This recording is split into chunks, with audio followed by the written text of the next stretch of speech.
Assalamualaikum warahmatullahi Barat selatan salam lon sapa. Di dalam lagu lon beri seruan, bah kesehatan penting jaga. Kajaga tubuh beruntuh badan, wajib bak Tuhan geyu pelara.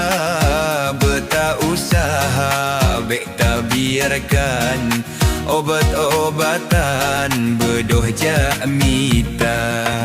Bagi kaum lon barat selatan, pelayanan luar biasa.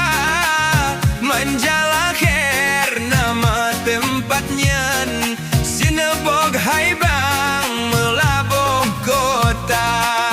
Bagi yang jioh loh kecamatan Johan pahlawan, fon nemita lehnya nemita. Sinebog Haibang nyan keh di sinan pamplecip kanan.